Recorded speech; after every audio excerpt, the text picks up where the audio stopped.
I will not value what is valueless. You will not value what is valueless. Welcome back, fam. Today we are going to be studying lesson 133 of A Course in Miracles. So go ahead and open up to the lesson and prepare yourself. If you don't got the book yet, the PDF is in the description. Now, let's go ahead and begin. Lesson 133. I will not value what is valueless. Sometimes in teaching there is benefit, particularly after you have gone through what seems theoretical and far from what the student has already learned, to bring him back to practical concerns. This we will do today. We will not speak of lofty, world-encompassing ideas, but dwell instead on benefits to you. You do not ask too much of life, but far too little. When you let your mind be drawn to bodily concerns, to things you buy, to eminence as valued by the world, you ask for sorrow, not for happiness. This course does not attempt to take from you the little that you have. It does not try to substitute utopian ideas for satisfactions which the world contains. There are no satisfactions in the world. Today, we list the real criteria by which to test all things you think you want.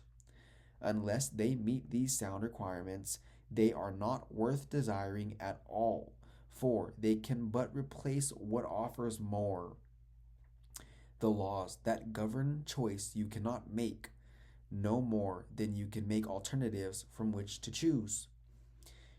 The choosing you can do, indeed you must. But it is wise to learn the laws you set in motion when you choose, and what alternatives you choose between. We have already stressed there are but two. However, many there appears to be. The range is set, and this we cannot change.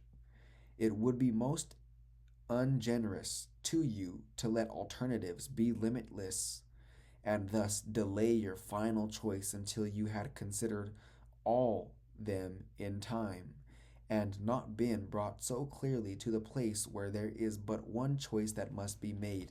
Now this is powerful because remember, me and you have it easy. Me and you have it easy because we only have two choices to choose from at every instant.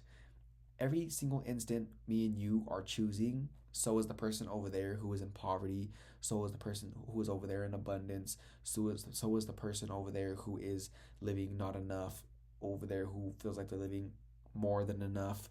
So is everyone, regardless of what they are living in the world that it appears to be like, they are choosing. Me and you are choosing every single instant, and we have to be aware of that because most of the time we are just thinking and choosing by default. We're unaware of what we are doing. We're not even aware that we're choosing, but we are.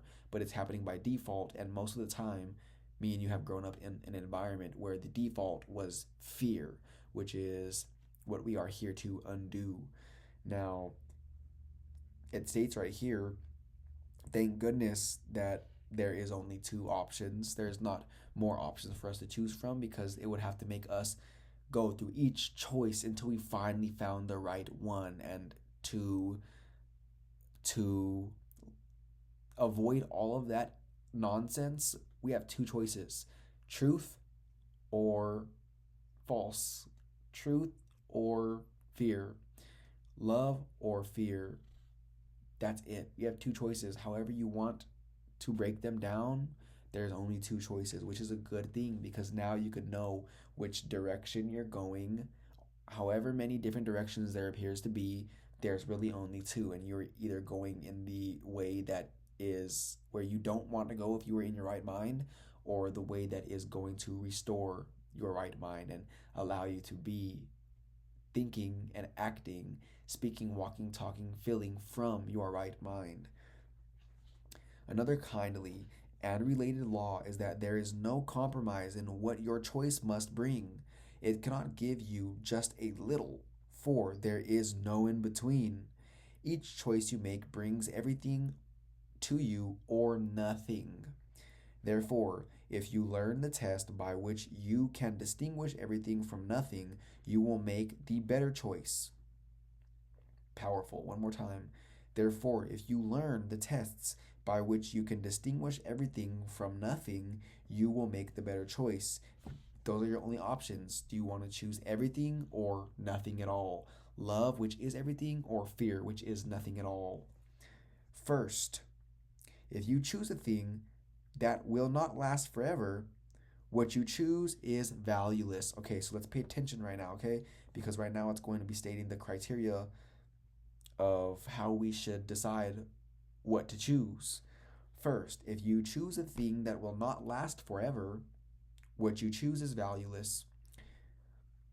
A temporary value is without all value. Time can never take away a value that is real. What fades and dies was never there, and makes no offering to him who chooses it. He is deceived by nothing in a form he thinks he likes. Meaning, for example, there's individuals out there who think that they want this physical possession, this jewelry, this car, this clothing, this money, this relationship, this person that they think is the love of their life. All of these things, and none of those things are wrong, by the way, but whenever you feel like you need those, then that's where the problem comes, because again, it states right here, if you choose something that will not last forever, what you choose is valueless. A temporary value is without all value, and time can never take away a value that is real. What fades and dies was never there, and makes no offering to him who chooses it. He is deceived by nothing in a form he thinks he likes. Me and you, while identifying with the ego, thinking that we like this person or this thing or this event or we want this, we are deceived because we are choosing based off of form we think we like, but we're choosing nothing. Next, if you choose to take a thing away from someone else, you will have nothing left. This is because when you deny his right to everything, you have denied your own. You, therefore, will not recognize the things you really have, denying they are there. Who seeks to take away has been deceived by the illusion loss can offer gain. Yet loss must offer loss and nothing more. Remember, what you give, you receive, that simultaneous instant. If you give out fear, the same moment you put it out, you are the transmitter. Therefore, fear must have had to have been going through you while you were transmitting the fear.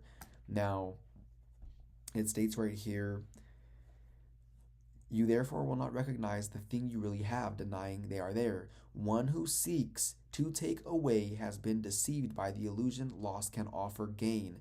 Anybody who you see taking or stealing or forcefully coercing someone in order to give up whatever it is that that person is going to take from them, whenever you see someone doing that, they are in the world of illusion. And deep, deep, deep down, that individual is afraid, like a cowardly little cat. That's how we all are. We are the ego, and the ego is a shivering little afraid thing. It's not even real. We are cowards whenever we do anything that appears to put someone else down, because deep down you believe that attack is possible, first of all. Therefore, although you're attacking that person because you think you're actually doing something, you also too would therefore have to believe that you are capable of being attacked, and therefore you are afraid, which is why you're attacking everything out there that you think is as at that you think you are at the effect of. You're really not, which is why it's important that me and you are becoming masters of psychology, because me and you are masters of psychology, we can understand our own belief systems and our thought systems, and not only ours, but because we are all one mind here, we can understand everyone else's thought systems as well, not to judge them, but to help heal them if they are ready. We can see above the battleground, if you will. We can see from a bird's eye view beliefs that an individual holds who is willing to be helped, and me and you can guide that individual, showing them what it is that is blocking them from perceiving the light. That is something that me and you can use to our advantage, our benefit, by being masters of psychology, which is the entirety of this course. We've never used that word before, but that's exactly what we are studying right now. Let's continue. Your next consideration is the one on which the others rest. Why is the choice you make of value?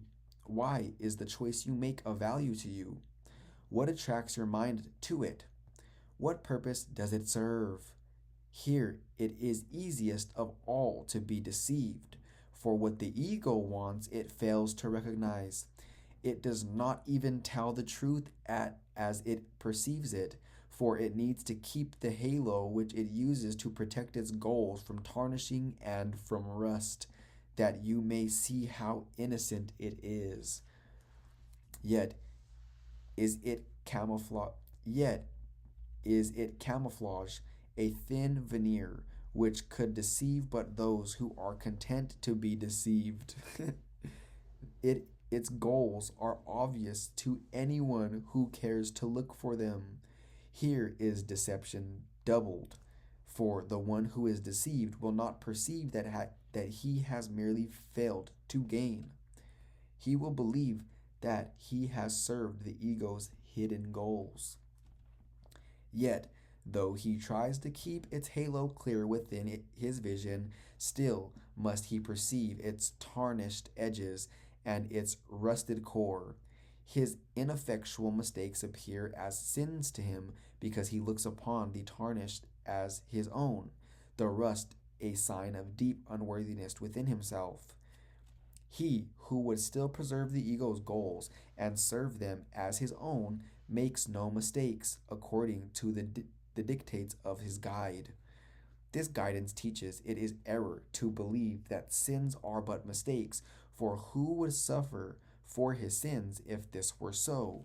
The ego wants you to suffer. So anyone who believes they can sin, i.e., anyone who believes that they can actually really do something that changes the truth of who they are, someone who believes in the separation between themselves and their source, we can consider that sinning. Now, the ego wants to make that belief true because if it is true, then it would be unforgivable. And if that was true, then suffering would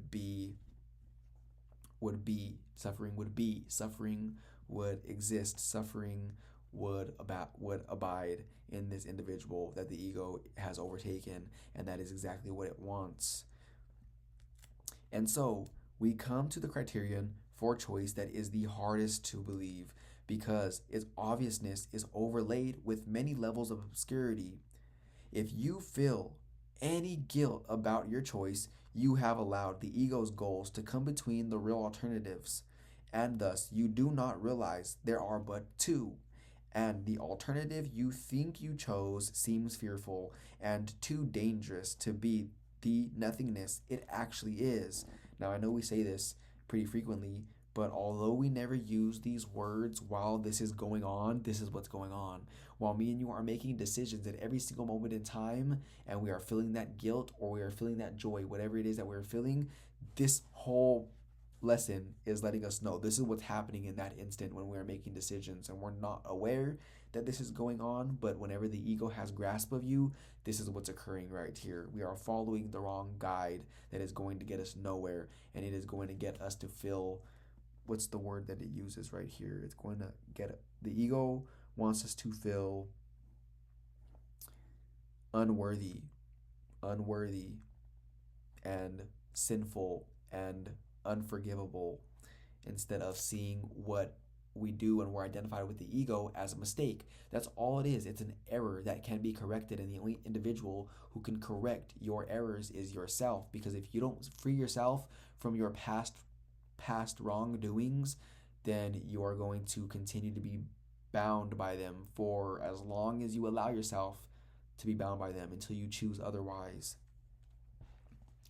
All things are valuable or valueless. Those are your two options. You choose between what is valuable or what is valueless. You have two options. Choose wisely. Worthy or not of being sought at all. Entirely desirable or not worth the slightest effort to obtain. Choosing is easy just because of this. Complexity is nothing but a screen of smoke which hides the very simple fact that no decision can be difficult. What is the gain to you in learning this? It is far more than merely letting you make choices easily and without pain. Heaven itself is reached with empty hands and open minds, which come with nothing to find everything and claim it as their own. We will attempt to reach this state today, with self-deception laid aside, and with an honest willingness to value but the truly valuable and the real. Our 2 extended practice periods of 15 minutes each begin with this: I will not value what is valueless, and only what has value do I seek, for only that do I desire to find. You will not value what is valueless, and only what has value do you seek, for only that you desire to find. That is all you desire, the valuable, and that is all you can choose between is valuable or valueless. In every single instant, that is what you are choosing between. And one more thing I do want to say before we continue is at every single moment in time, nobody whatsoever does anything that they don't believe is in their own best interest. So whatever decisions people make, it is because they believe that decision that they made is in their own best interest. Meaning, if someone chooses the valueless over the valuable, if someone chooses fear over love, the only reason why that individual chose fear over love is because they believed that that's where the value was. They believed that that is what they wanted. They believed that what was in this direction, in whatever form that it may have taken and disguised itself in, was what was in their own best interest. But we have to understand and remember again that there are 2 states of mind to choose from: who you really are and who you think you are. And the individual who thinks that they are the ego, although they don't use these words or are even aware of it, they just think that this tiny little insufficient self and body is who they are. They are choosing what they believe is in their own best interest, and the ego wants you to choose what is valueless, because as you go down that rabbit hole, you will find nothing and you will be led nowhere other than fear and worry and doubt and death, which is exactly what the ego wants. So be very aware of the decisions you're making, and be aware and observe other people making decisions. Again, non-judgmentally, but observing. Look at this individual making a decision that is obviously not in their best interest. But again, nobody makes decisions that they don't believe is in their own best interest. So we have to show some compassion to all individuals who are making whatever decisions that they're making, because their mind is sick and they are either choosing between truth, therefore they are awake and healed, or they are choosing between what is not really there. And nobody would choose that route if they knew who they were. It is only the ego, which is who they think they are, who is capable of choosing what is in that direction, because that is what is going to perpetuate and uphold this belief system that has no foundation whatsoever. And then receive what waits for everyone who reaches unencumbered to the gate of heaven, which swings open as he comes. Should you begin to let yourself collect some needless burdens, or believe you see some difficult decisions facing you, be quick to answer with this simple thought: I will not value what is valueless, for what is valuable belongs to me. You will not value what is valueless, because for what is valuable belongs to you. One more time. Me and you will not value what is valueless, for what is valuable belongs to us. Now, we're going to go ahead and think about this lesson today. We are going to do it for the time periods that it states, and we will never be the same as a result of doing so. Now, we are going to meet here again tomorrow for lesson 134, and until then, may we never be the same.